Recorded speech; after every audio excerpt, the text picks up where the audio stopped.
যেসব ছেলে মেয়েদের বিভিন্ন প্রতিভা রয়েছে তাদের জন্য মুখ্যমন্ত্রী ট্যালেন্ট সার্চ স্কিম চালু করার সিদ্ধান্ত নিয়েছে সরকার। শুক্রবার এই প্রকল্পের উপর একটি বৈঠক অনুষ্ঠিত হয়েছে। ফেব্রুয়ারি মাসের প্রতিটি ব্লকে 4টি জোন করে প্রতিযোগিতার আয়োজন করে নতুন নতুন প্রতিভাদের তুলে আনা হবে। পরবর্তী সময় মহকুমা স্তরে প্রতিযোগিতার আয়োজন করা হবে।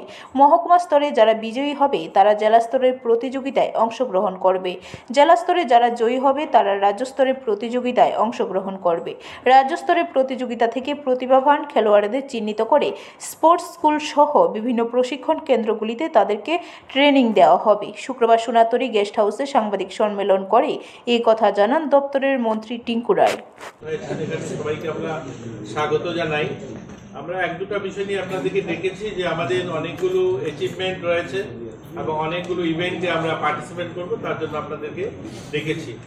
আমি যদি আপনাদেরকে লাস্ট 2 বছরের আমাদের স্পোর্টসের অ্যাচিভমেন্ট বলি, আমরা শুনলে খুশি হবেন যে আমরা আমাদের স্কুল স্তরে আন্ডার 14 থেকে আমাদের আন্ডার 19 মানে 14 থেকে 19 বছরের বালক বালিকাদের আমরা স্কুল স্তরীয় যতগুলো জাতীয় স্তরে টুর্নামেন্ট হয়েছে সেখানে প্রায় আমরা 13টা গোল্ড জিতেছি এবং 13টা সিলভার জিতেছি, 17টা ব্রোঞ্জ জিতেছি। আমরা আমাদের রাজ্যের যে অ্যাসোসিয়েশন গুলো রয়েছে বা আমাদের ফেডারেশন যেগুলো বিভিন্ন রাজ্যে প্রতিযোগিতা অংশগ্রহণ করে 19 বছরের অধিক যাদের বয়স, সেই সংখ্যাটাও খারাপ নয়। সেই সংখ্যাটাও কিন্তু আমরা গোল্ড 17 এবং সিলভার 18 এবং আমাদের ব্রোঞ্জ 30।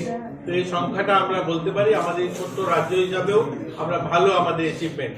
আমাদের এখান থেকে জাতীয় স্তরে যোগাতে আন্ডার 14 ইতিমধ্যে তেলেঙ্গানা হায়দ্রাবাদে যেটা অনুষ্ঠিত হচ্ছে সেখানেও কিন্তু কৃতিকা দত্ত আমাদের গোল্ড। ব্যুরো রিপোর্ট, খবর ত্রিপুরা।